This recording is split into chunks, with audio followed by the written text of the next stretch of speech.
What's good, my peoples? Today's episode is sponsored by Coco Vida Coquito. Do you love delicious drinks that are made with all natural ingredients?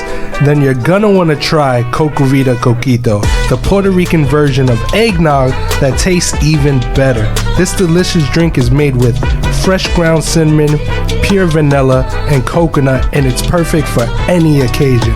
Whether you're having a party with friends or just want to relax at home, Coco Vida Coquito will give you that holiday feeling all year round. And the best part, you can get your hands on a bottle right now by going to cocovidacoquito.com. That's COCOVIDACOQUITO.com. And by entering the promo code KBGB to receive 10% off your next purchase. So what you're waiting for?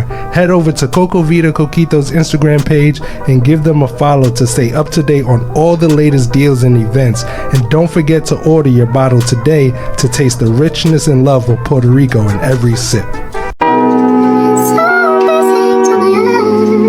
Evan, you went crazy.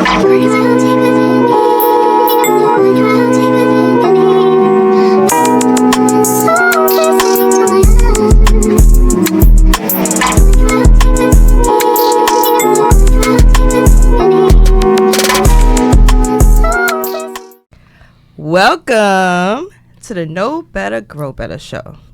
This is your favorite host, Miss Resource, aka Jamila. And as always, I'm with my favorite host, Mr. Coquito, aka Sean. What's good, everybody? How you doing out there? What up, world? So, how have your week been? Week's been good. Got some exciting news. So this week we are for the Coco Vida Coquito business. I am in the final stages for the trademark. So I'm in the final stages. It's been like a year and a half now. A little bit of pushback and everything like that. But I thought it was gonna take like 6 to 9 months, maybe a year. But it's been a crazy because this is the things I need. Like these are one of the main things I needed in order to start trying to bring it to market. Going to bring it to market. Speaking into existence. Yeah, speaking to existence. So just been waiting for this. So now I don't even know what the stage is called, but for those who don't know about trademarks. Almost there. For those who don't know about trademarks, like it goes through a whole process. And with the trademark, I'm at that stage where they put it out there in the world.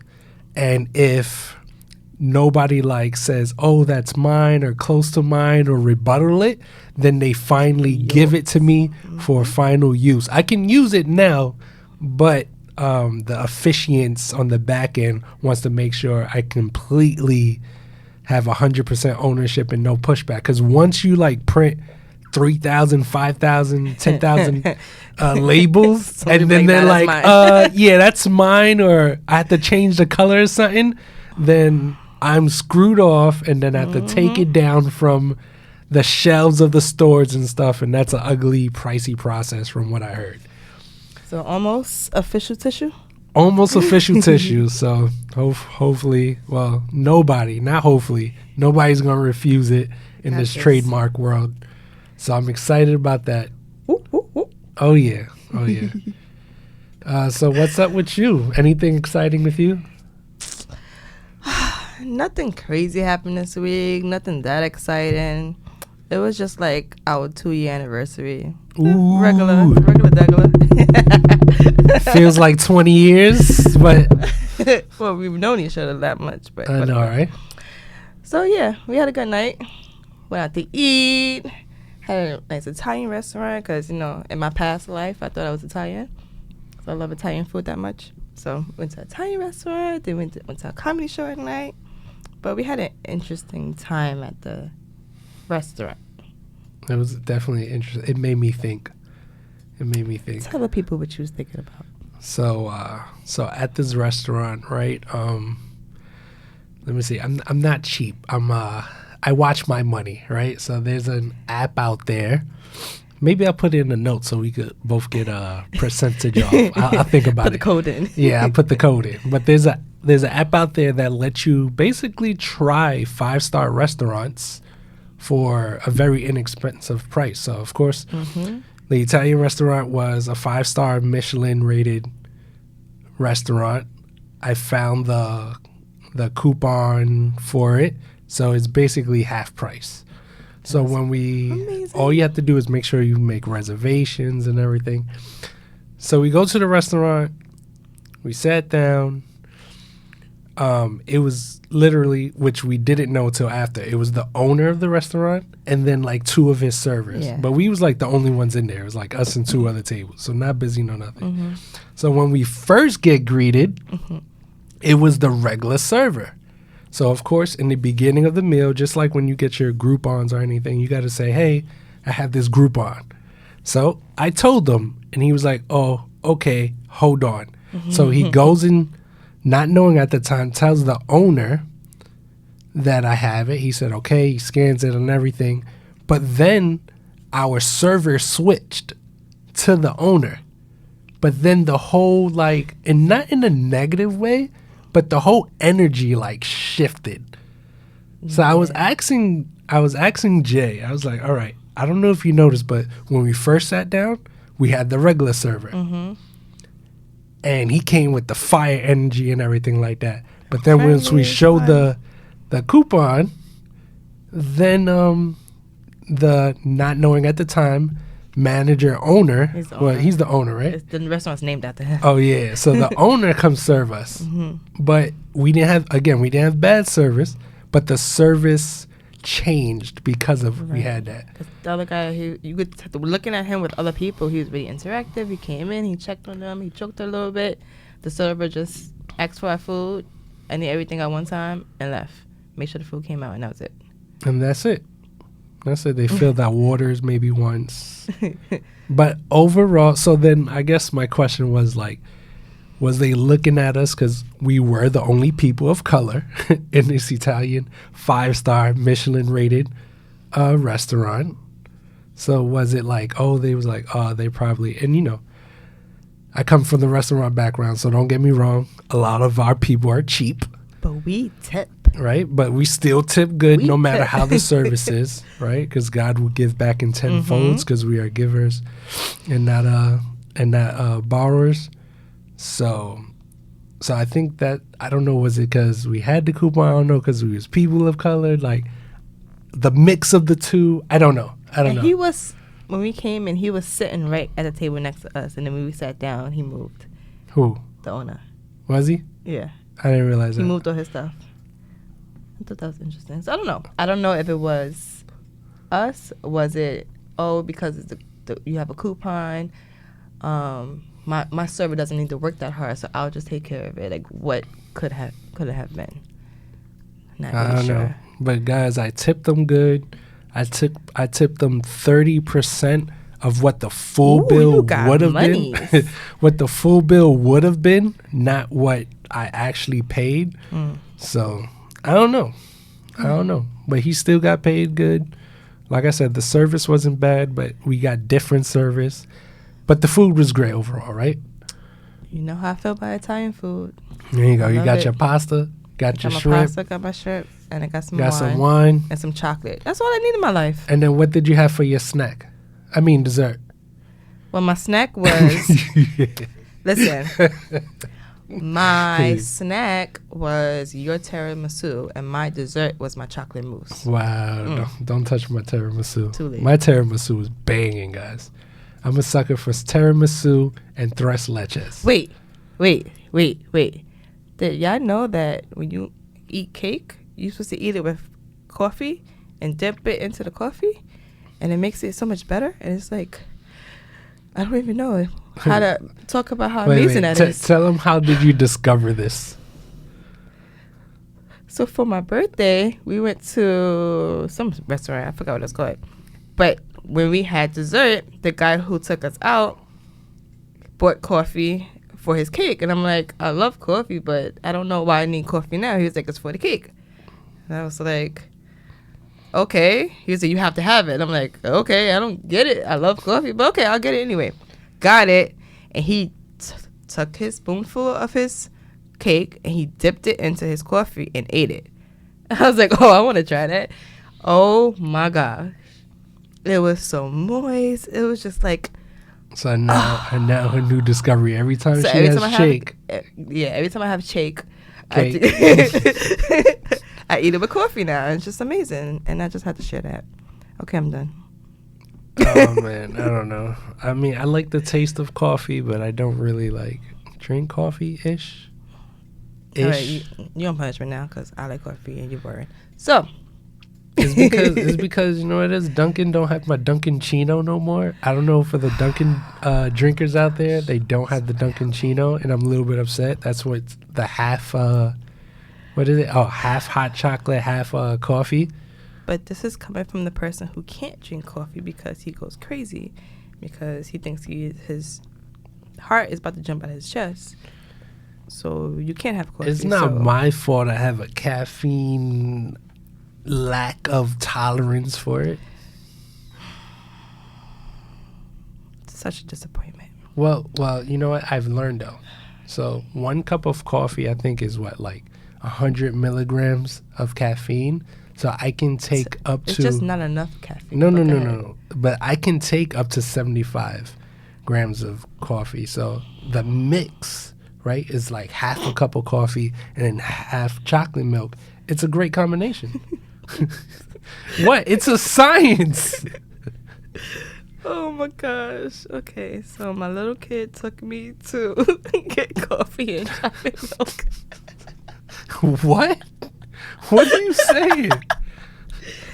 It's like you're a little kid with it. I gotta get my coffee with my hot chocolate. Oh, you're saying I'm the little kid. Oh yeah, definitely. Even JC could take the coffee. Yeah. I'm sorry, I'm done. Tell me, guys, are y'all coffee drinkers out there? How y'all like your coffee? Or you can't take caffeine? Or do you like hot chocolate like me? Or hot chocolate with the coffee combination? Well, what is an actual Dunkin' Chino called, though? A Dunkin' Chino. No, but what is the actual name for the half chocolate and half coffee? Half chocolate, half coffee. But there's an actual name for it. Hopefully y'all know the name, because I don't know the name. I've heard different names for it, so I don't want to say it now and then technically be wrong in somebody's eyes. Somebody be. All right, audience, for those listeners or watchers on social media, YouTube, please let us know what is it called in the comments. So you can stop asking everybody. Okay. Yep, I can Google it. But I don't got my phone, so no Google. So, on another note. Yes. We also went to another place for this past week. So we went to another comedy show. It's hosted by a friend of ours. Can you tell our listeners a little bit how that came about first before we talk about what that is? You said comedy show? Mm-hmm. Oh, yes. And so we like comedy shows because apparently he thinks he's funny, so he needs some tips on how to be funny. So we go to comedy shows. I'm funny, guys. I'm funny. He tried to learn jokes, but go ahead. So, let me see. So, my boy Mike from Rumble in the Bronx. Shout out to Rumble in the Bronx. We went to school together. Super cool dude. Invited us VIP tickets to the show out in Manhattan. Right? It's Manhattan? Yes. I always get confused. So it is in Manhattan. So he invited us to a comedy show, and it was just like awesome. Like the whole atmosphere behind it and everything, with his crowd, with his people, and it's just like, just shows so much love. Like, because when you go to like the Rumble in the Bronx events. What is the Rumble in the Bronx? Look him up on IG, Rumble in the Bronx. But what Rumble in the Bronx is he put together where, for lack of a better term, like street dudes who always have conflict with each other. The first thing they want to do is grab guns and basically shoot each other. So he's just trying to take this animosity of the streets, and his slogan, I believe, is, guns down and gloves up, to really just get in the ring, get your anger out, one-on-one, no jumping each other or anything like that, and just settle it in a ring. And whoever wins, that's it. You got your clout, you got embarrassed, or you won, and just keep it off the streets. And he's been doing a great job over these past years with him and the crew that I've met, and actually found out I know half of them because we all went to school together. Yeah, so he's really like putting, and then throughout the year too in New York, he does a lot of fundraisers as well, especially for the kids, because he's a really a softie for the kids. So definitely love the work he's doing and support him and everything. So so the comedy show was dope. Had some great comics, great drinks, great vibes, great food. It's really good energy, and I know we talked over him a little bit, but the energy he had, it was such a humble, down to earth, like, let's just have a good time energy that he gave off. So everyone that walked in the room had that same energy. Whether you sat near them or not, you felt it with everybody. There was not like no kind of negative energy. Like, everybody was in good spirits. Even if the comic wasn't funny or whatever wasn't funny to them, people were still like good about it. Like, it was still a good vibe all around. Yeah, I loved it. It was dope. So the conversation you two guys had. So elaborate a little bit about that. Oh, yes. So, and it was very interesting because in the beginning of the show, before the show started, he really came over, again, just showed us love, and we just having conversation and stuff. And he was just asking me, like, how do you like the vibes and everything? Because he's really getting into expanding the RBX brand, but also catering to his audience, which I thought was very important, because we do events too, and we have done a comedy show once before, but it was just interesting because one thing he said that just really triggered the conversation was like, it's so many things he can do as far as events, but the most important part is that you have to know your audience and you have to know who you're marketing to. Because I was telling him about our comedy show, but when we did like a half comedy, half poetry show the first time. And then the second year around, we did it straight poetry. And he was like, he loves to hear things like that, but he knows his audience, and he knows he will better serve his people doing a comedy show / after party to cater to his crowd.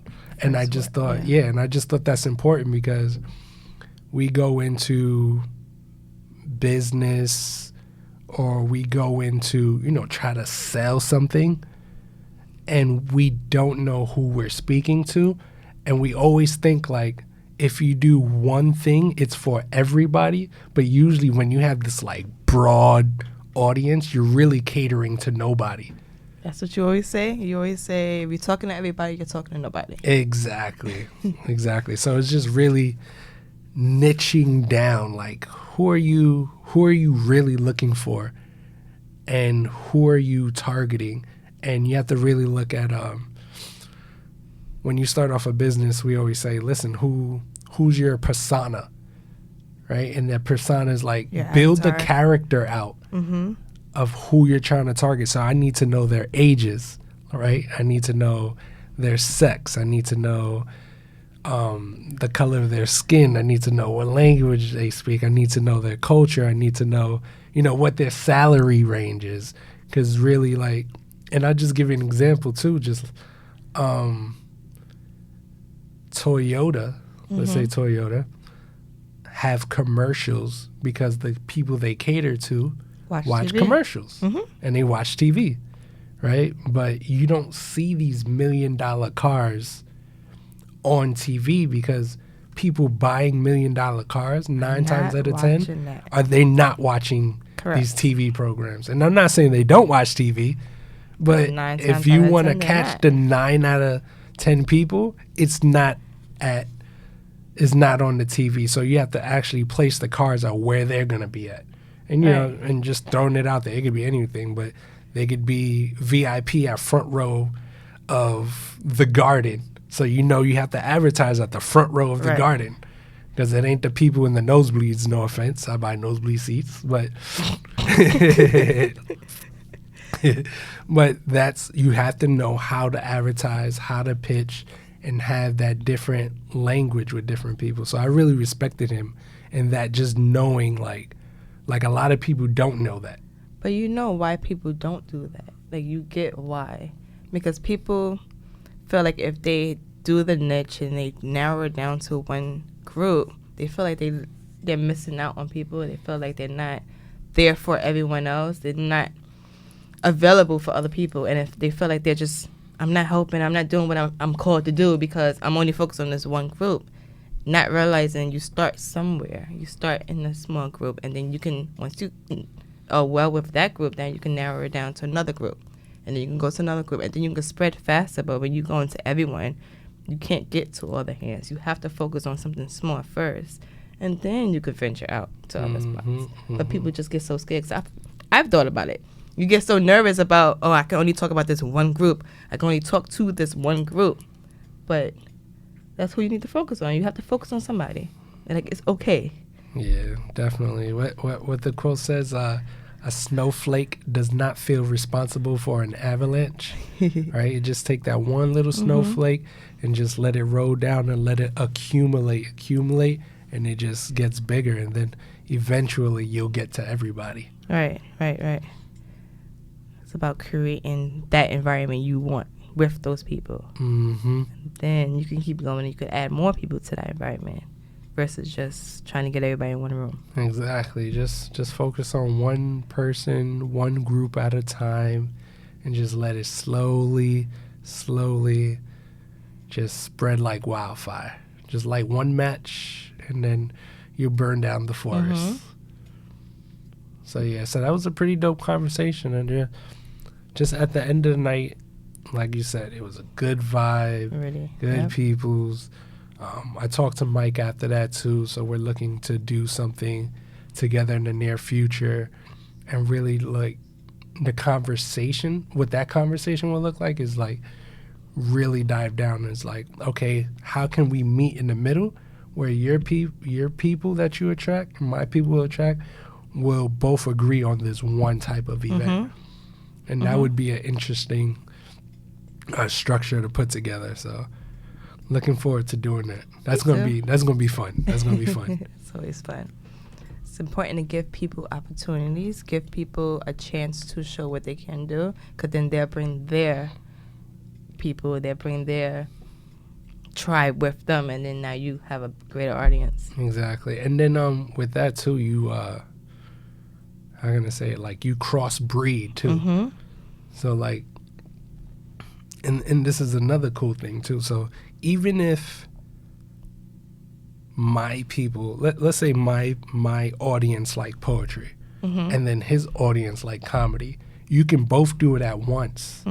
But what could happen is when he speaks to his people, he only speak about the comedy, right? Don't focus about the big everything that's going on. Just focus on the comedy.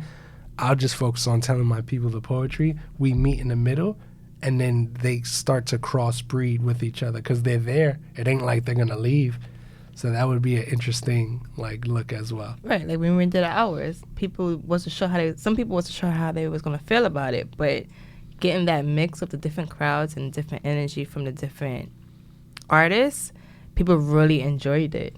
Like having the poetry and then a comedian come on and then poetry, like it created a really good vibe with everybody, and it connected people who would have never met or been in the same room before. And some people came just for the comedy, but they didn't. And they end up enjoying the poetry and didn't realize they would. And then vice versa, people came just for the poetry and ended up liking the comedy. So definitely that was a super dope event. We got to do that again this year. We'll figure it out. Yeah, we'll figure it out. We got the spaces to do it. So look out for that, guys. A poetry/comedy show again. We're gonna bring in some dope people again. Right. And it's, again, creating opportunity, because now you're giving people a chance to get in front and show their work. Because a lot of people that we've worked with haven't had a chance to get on stage and just do their art. And it was such a big deal for a lot of them that they were able to talk in front of people, and people really enjoyed them. Mm-hmm. And they were like surprised, like, oh, they really like me. They want me to come back. And now the people are excited and they want to do something again. And it gave them that courage to jump up on stage and now venture off in other events because they had that courage with us. Are you feeling overwhelmed with your finances? Do you feel like you're barely making it paycheck to paycheck? Or are you unsure where your money is going each month? Maybe you're drowning in debt and don't know how to get out? Or you're struggling to find the right insurance for you and your family? Perhaps you're just thinking about retirement and worried that you don't have enough saved up. Fear no more, because help is here. United Agency is a financial firm who can help you put a plan in place for all of those things. And the best part is completely complimentary. That's right, we want to help you get ahead financially and in life, because you deserve it. Whether you need help with budgeting, saving, tracking your money, finding the right insurance policies, planning your kids' education, building wealth, retirement planning, or estate planning to protect your assets and your family's future, our team is here to help you. Click the link in the show notes to schedule a one-on-one and take control of your finances and your future. Keep on listening. We'll see you soon. Yeah. Oh, that's just like I can't think of her first name, but so dope. I think her name's Sophia. I apologize if you listen to this. I can't think of your name, but so dope on IG. So when she came out to do our event last year, right, I approached her because she does a lot of comedy stuff, but she was like on different shows doing comedy, her own radio show doing comedy and stuff like that. But it was really like a cultured environment with other people. So then when I spoke to her, I was like, yo, you do comedy? She goes, well, I do it this way. I was like, what if I gave you the opportunity to hit the stage? Right. I was like, I just want you to hit the stage, give you 10 minutes to shine, 30 if you need it. And she was like, no, 10 is good. I was like, perfect. I was like, come out. She was like, but it'll be my first time. I don't know, it'll be funny. I was like, I think you're going to be funny. So I kind of gave her like the courage to do so. And ever since that time I gave her the opportunity, like she never, and this was like a year and a half ago now, she never stopped thanking me for that. And now every show she does, she thanks me, and then she always invites me out to different things. So I really appreciate her, and I really appreciate like giving people different opportunities like this and giving them the courage as well. Right. Because a lot of people ain't encouraging people in our culture. I really want to dial that down. In our culture to encourage people. And it ain't like she was bad, and she's not bad at all. She's super dope. No pun intended. No pun intended. She's super dope. Yeah. And like when I heard her, I told her that, and I was very genuine in that conversation. I was like, listen, you are dope, and I need you up there. Forget about what everybody says. I think you're funny, and I've been following you for a while now. Yeah. And she absolutely loved it. People get so stuck in, it looks good on paper, or it looks good when I'm talking to people, but they stand in front of a stage, and people that don't know them to actually like them is a big deal. So we had a few people who were in that situation, and it's making them realize that what they love, they are capable of doing it and continuing it instead of giving up because they're afraid. So it's like I'm just happy and glad that we get to encourage people. Like, it's a big deal. Yeah, that self sabotage or that self-doubt is real. I know. Like what we do, we talk to ourselves all day long, but we never get it out our heads, and then and other people's opinions get to you. But people create a dreamicide. They create dreamicide, killing their own dreams. We're here to encourage you guys. That's why go out and do it. That's why it's the know better, grow better. We want you to know more, and with knowing, have more courage, more confidence, And also have the courage to have constructive criticism, so you can ends. grow from there, grow better. So just have that don't let that discourage you as well. Like, and just because one person don't like it, that don't mean 10 other people don't. But still listen to other people and think about and ask yourself questions, right? Because Robert Kiyosaki said, statements close the mind and questions open the mind. Correct. So ask yourself questions instead of just beating yourself down. Yeah, I think because we all go through it. Like everyone, I know that's always been my biggest issue, the self-doubt. The self-doubt, you convince yourself what I thought of when I was younger, or what someone told me when I was younger that I couldn't do this, or I've seen them tell someone else they can't do that. Oh, I probably can't do that either. So I think we all go through it, and just knowing that you have a circle of people that you can turn to and get that criticism and not take it personal. Learning how to not take things personal is really, really big, because that's like the biggest thing that stops everybody. Because they hear the criticism and they think it's a shot at them versus I'm trying to help you get better. And people don't know the difference sometimes. Word. Oh, and I want to add this too. And it's crazy because, again, guys, we want to be honest with you. So, like, I think it was about a year ago, one of my family members, no names before I get in trouble, but one of my family members was seeing like my process and what I'm going through, and as I'm scraping money together to bring up this coquito business, they seriously asked me, and I don't think they did it in an ill intent, but they didn't realize what they was doing. But they was like, don't you just want to grow this business but keep it under the table, so this way you don't have to worry about the taxes and Uncle Sam and different legalities and everything like that. And it had me thinking for a second. I was like, damn, they're right. I could just stay under the table, sell the way I'm doing, not bring it to life. Don't worry about this 2-year process of a trademark. Don't worry about getting all the paperwork and licenses and space that I needed.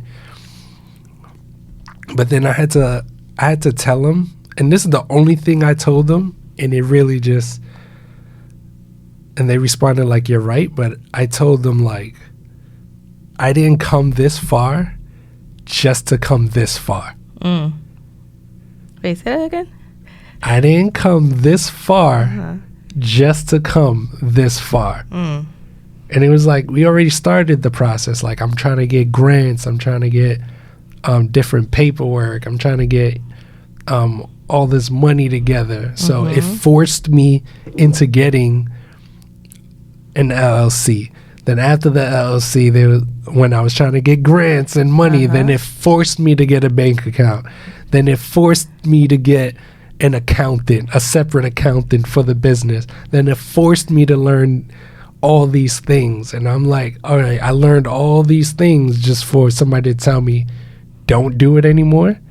I was like, nah. I was like, if you're not here for me or to encourage me, I just need you to respectfully just step aside, right? I still love you. I still will see you how I see you, but don't get in my way, because this is where I'm going. And if you're not coming with me to push me far, I'm not worried about going fast, to push me far, then I need you to step inside so I could build the tribe around going far together. And that's it. Yeah.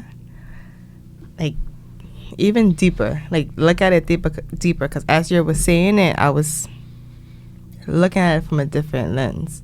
So this person told you to keep it under the table, keep it where you were going, don't go for those licenses. So it's just like in the work field or in schools, when they tell you just do this direction, just go here. You don't need to do all this extra stuff. Just do this enough, because you're making it through. You're getting by. You're going check by check. Like, stay limited and you keep in your dreams. Like, there is a whole ceiling, there's a whole globe around you. Like, you can't move, you can't progress because you're being told to stay here. Versus, I have bigger dreams. I want to do more. I want to give more. I want to have an impact. I want to leave a legacy. Let me go as far as I can and see where it goes. Like, it's a whole different mindset. Like, you're changing your narrative and you're building something so much bigger that you probably wouldn't have even imagined 5 years ago. Mm-hmm. And it's just off of that one way of thinking. Like, I'm not going to keep it on the table. I'm going to go give it a try. You give it a try, it's going to become something completely different than what you originally imagined. But I think you have to remember too, like, people will project their fears on you. Always. So because they won't do it, or because they see the work behind it, or when people ask, oh, how much do you need to get this off the ground? I need $500,000. And because they can't fathom that, because they've never even touched, looked at, seen that many zeros, that they think it's impossible. When they're not realizing, like, the people we work for have those zeros. Right? Oh, and this goes into that quote I seen. So I was driving over the what's the 125th bridge called? 125th bridge? No. I'm just like, wow. The Willis Avenue? Well, yeah. So I was driving, going to the Willis Avenue Bridge, and it just stuck with me. I seen this quote on a billboard, and it said, "Whose dream are you commuting to?" Hey, one more time. One more time for the people. I was driving. No, not that part, the quote. Oh. Nah, so I seen this big billboard, and it said, "Whose dream are you commuting to?" Because every time you clock in, every time you're driving, stuck in traffic, going to work. And I'm not saying this as a bad thing, guys, because we all work. Jamila and I work, right? But you have to realize that there's people getting rich off the work we're putting in, right? And again, there's nothing wrong with working, but you can still hold a piece of your future on the side and build that up as you're working for somebody. Because when you're working that 9 to 5, it's funding your future, your business, your investment, your real estate, your business you want to build. And you can work the 9 to 5. And there's people out there who's build $1 million companies and they still clock in to work. So they enjoy it. They're happy with it. Yeah, and there's nothing. I'm telling you right now, whoever's listening to this, that there's nothing wrong with working for somebody else. But at the same time, you got to protect yourself sometimes and make sure that you have something aside from your job for your future, your legacy, your kids, and everything like that. So if you're listening to this and that's not you, maybe this ain't the podcast for you, or just skip to the next episode where we talk about money or health. But for the people out there really trying to say, hey, I don't hate my job, but I know that I have a different purpose, we want you to go out to fulfill that purpose and that dream. Yeah, because at the end of the day, there is no job security. Like, you can be at the job and you can give your 120, 150%. That doesn't mean they're going to pay you 150% more. Your work is not going to change because that's a whole nother conversation. But they're paying you for the position, not for what you're doing. Amen. Repeat that again. They're paying you for what? They're paying you for the position, not for the work you're putting in, or not for you. So being mindful, you could put 2,000% in and you're still going to get that same check. They might give you like 2% increase, but that's about it because that's what they feel like you're valued. And there's no job security because if they decide, oh, I'm spending too much money on you, or we don't need you anymore, to cut you real quick. You get sick or you pass away. Okay, we need to fill the spot now. They're not mourning your loss. Is you're going. We don't need you no more. Or you're not here no more. That's fine. We get somebody else. And we're going to pay them less. It's no security. Just make sure you're doing something for yourself. If it's not full time, then on the side. You have to worry about yourself and your family because you never know what can happen. Amen. Amen, sister. Bring us to church. Hallelujah. Nah, that was deep. Like, don't. I don't know if I just said it or I was thinking about it, but don't put your eggs all in one basket, right? That includes your job. Don't put all your eggs in one basket. And that's not what we've been taught to do. We've been taught to put all of it into the job. And then when they cut you because you asked for whatever the reason, they cut you because they felt like cutting you.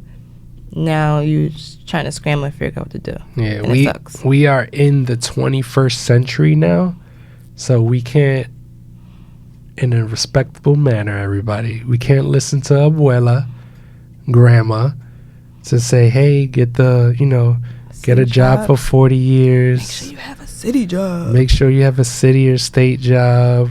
Make sure you get a pensions, because it doesn't work for everybody.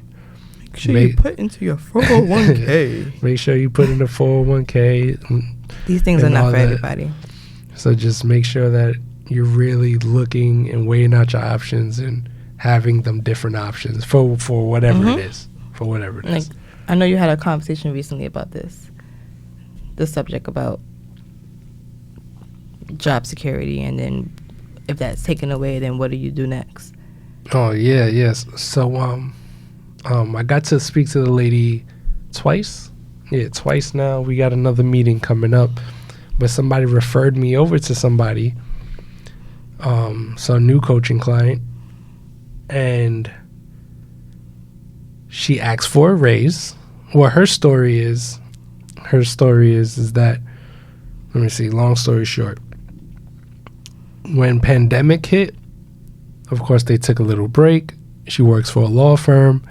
When she came back to the office, a lot of the court stuff was still virtual. So she was literally the only person in the office. So they needed her to wear 2 more hats. One of them being a notary, and I forgot what the other one was. But now she's the only one in the office when they let her back in the office to do not just her job, but 2 other jobs that usually the lawyer and stuff. So she hasn't gotten a raise or nothing in the past 3 years now. So then recently she said, hey, I haven't got a raise in 3 years. Doing 3 jobs. To know, I just want to know, can I get a raise? And of course, they told her no, and she wasn't happy about it. And then they was like, well, then you can go. Just straight up, you can go. So you have X amount. You have X amount in all these different buckets, and you can go. And she was like, that's it? And they was like, yeah, you can go on the last. It wasn't like the way she explained it was like they were suggesting it, so this way she didn't get fired, quote unquote. But this way it looked like she chose to leave. And they wasn't offering her a severance or anything like that. It was just like the last pay cycle is Friday, so the upcoming Friday from this conversation, and you can go. And it was just crazy. Yeah, and that just shows you there is no job security. You could be doing everything in that whatever it takes mindset. You going above and beyond, taking all these jobs, not even harassing my pay. You just doing what you got to do because you know it needs to get done. And she was making. Oh no, not even how much she was making was important, but she was at that job for 20 years. Doesn't matter no more. 20 years. Doesn't matter anymore. I've been at my job going on 13 years, and I've been told a couple years ago I'm not getting a raise unless the company gives out a company-wide raise. Then that's it. There's no more percentages. Like the highest percentage I've gotten was a 4%, and that was a big deal. That was too much for me. And they gave you grief about that. Yeah, like that's too much. We're not supposed to be doing this, but you did a really good job this year. But then that was it. And how long you been there for? Going on 13 years. 13 years. Now because I'm not getting an additional degree that has nothing to do with my job. Because regardless, I could get any kind of degree. Don't matter. Mm-hmm. It doesn't have to do with my job. But I've always gone above and beyond. Always on the CEO's radar because I'm always going above and beyond. But you know what? You're not getting a raise this time because you didn't have that degree. Like, it doesn't matter for the jobs. They use you. You're there for what they need you to be for. And when you're no longer needed the way they need you, you're gone. Yep. And you have to remember, guys, that even if you plan on being in your job forever, your job don't plan on you being there forever. Yep. So don't let that be your future when their future doesn't involve you, no matter how many years. You said 13 years. How long have they capped you for? How long has it been? A year? 2 years now? I think it's going on 2 years now. 2 years. I think it may be 2 or 3 years. It's crazy. We need to get you out of there. We're gonna get you out of there. Everybody listening, we're gonna get Jamila out soon. I don't know when, because we still need that investment money. But we still need that investment money. But as we're again building our dreams on the side, and just as you're along with us on this journey, and like the conversation we had with our producer of the show as well, just learning, making these mistakes now, right? As we're working, at least we have some cushion to fall on, right? We have this cushion to fall on. So as we making these mistakes in business, it may cost us money at the moment, but money we can make again. Right. So then when we fix our mistakes, we're going to make 10 times more. So I don't want you to, and this goes out to all my business-minded people, entrepreneurs. Like, if you got a job, hold on to it until the wheels fall off, but still build everything on the side, because you're going to make mistakes. Right. Even if you have a coach or mentor, it may propel you, but you're going to make mistakes. And you're supposed to make mistakes. Exactly. So it's okay. You have to go through that in order to get to where you got to go. Mm-hmm. You got to fall down a whole lot, mess up a whole lot, but just get back up and keep going. Learn from mistakes so you're not making the same mistakes over, but have that cushion. Yeah. A good book, just because we're on the subject, good book is Fail Forward by John Maxwell. If you ever read that book in business or anything, or just for life in general, he writes, for those who don't know who John Maxwell is, big in the personal development world. He really trains on leaders and how to bring up a leader and he got so many books out there. But Failing Forward is a good book, because most people who fail, they think they fail back and they just give up or quit. But really, you're failing forward. You're learning from those mistakes. So you know how I remember how to fail forward? You want to know? Please. So the way I remember to fail forward, too many F's for me. It's like when I walk up the steps, I tend to trip up the steps, and I fail going up the steps. But I know I need to get to the top, and sometimes it's hard because I'm tired, but I have to get up the steps if I need to go where I gotta go. You're only saying that because your building has no elevator. If I want to get home, if I have to use the bathroom, I need to go up the steps, and sometimes I trip going up, and I might tumble a little bit, but I get there. Because I need to get there. Is that why you was out of breath today? All the time. Because you had to use the bathroom? Yes. I always run up the steps and fall, but I get there. I'm done with you. It's a struggle. I have obstacles because no one told them to have so many steps, but I get there. And that's how you have to think about it. That's my nugget. Fall up the steps. Chicken nugget? Chicken nuggets. Chicken nuggets. The barbecue sauce. Oh. My bad. You know what I wondered? I wonder what if it's all white meat now? Like, what was it before? Pink and brown meat. Ugh. Look, I don't know. Random thought because we're on the Nuggets, right? No. Remember, like, and this was back in. We had to be in high school, but when McDonald's used to have like $2 chicken nuggets for like a 50 piece. You remember that? They used to sell 50-piece nuggets for like $2. It might have been $3, and I used to split it with my boy when we was hungry. 50? I swear to you, it was that many. That's not when it was all white meat, right? Unfortunately not. Unfortunately, no. Unfortunately not. Nasty. Unfortunately not. But back to what we was talking about.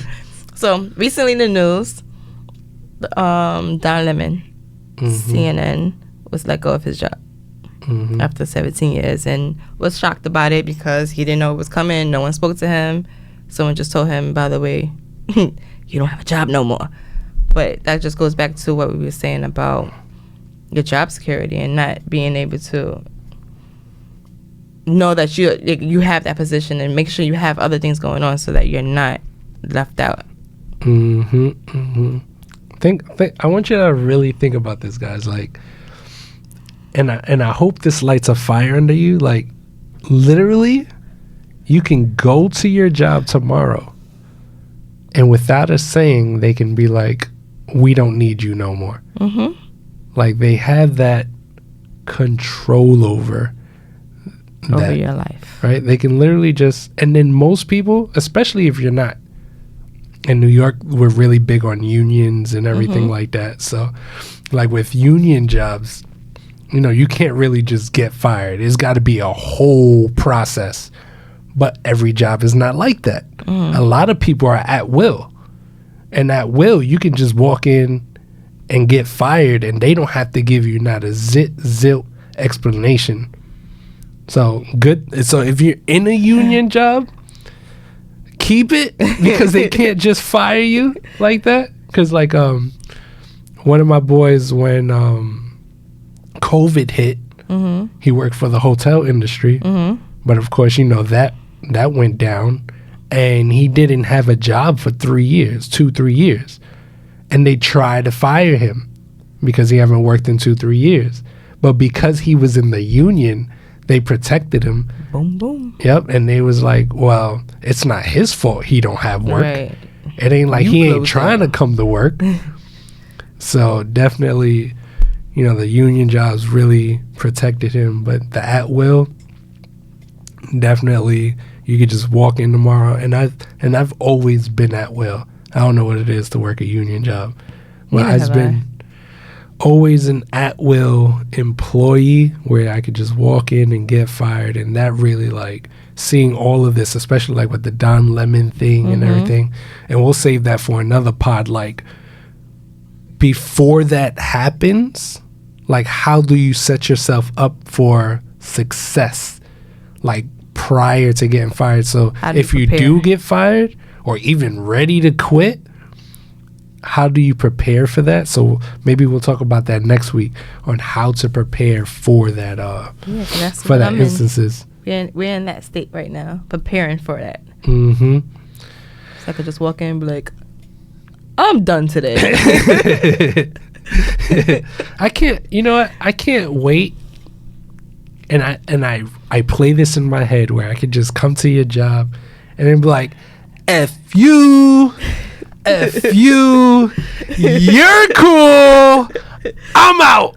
So it's funny because we joke about that at work all the time. Like, you know what? One day we just gonna come in and say we're gonna throw this table, we're gonna throw this chair, we're gonna say we're gonna mess up your desk, we're gonna do. We joke around too that we're gonna do that to each other and just say and we quit and leave. But then I call them afterwards, be like, I still like you though. You cool? I just don't like the job no more. So I can't wait to do that for you. I'm excited. But what I always tell you, though, even if we was like millionaires right now, what do I always tell you? Don't quit. Keep your job. Until like they really just like pissed you off, and I then mean, you depends like, on the day, because yesterday I was over them. but we're not kids. there yet. We're not there yet. My bad. So you I was over them you gotta kids. wait.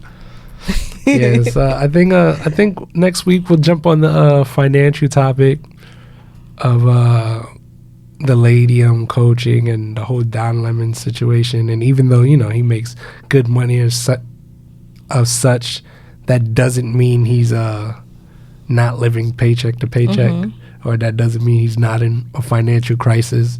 So I think next week we'll talk about how to prepare for different situations, like whether you get fired, ready to quit, like what is the really basics. And we had to learn this too in our journey, like what does the basics really look like? Like if I was to leave my job, like what the numbers could look like and should be like statistically. Every situation's different, but we'll definitely keep a blanket kind of perception on things. Talk about the process. Talk about some struggles, some strategies. And bring it all together. Yeah. So we'll do that for you next week, guys, because that's a whole nother pod. But with that being said, is there anything you want to tell the people before we go? Make sure you have your cake with coffee. Yeah, that's it. Your cake with coffee. Cake with coffee. Make sure you have your cake with coffee, guys. And then wait, so how you do it? What's the process on that? Like, do you just like take the whole cake and dunk it? Do you pour the whole coffee where I'm at and how messy I can get? All right, so if you could get messy, how do you do it? So sometimes when I feel like getting messy, right, I gotta have my cake on the plate or bowl. It should be in a bowl. And I take the coffee and I just pour it all over my cake. And it get nice and juicy and I eat it. All right, and then if you can't get messy, and you if have I to want to be all pretty with it, then I take a spoon or a fork, but a spoon, and I take a scoop of the cake, and then I dip it in the coffee just enough so it gets in it, and then eat it. That's when I'm outside. I'm trying to be cute. Got it. All right. So whether you try to be cute or try to be messy, you know what to do. And with that being said, guys, thank you for listening and tuning in to the Know Better, Grow Better show. Make sure you share this. Make sure you subscribe. Make sure you send this to somebody who you appreciate. And let us know what you want us to talk about next. All right. And with that being said, we'll see you next week. Bye.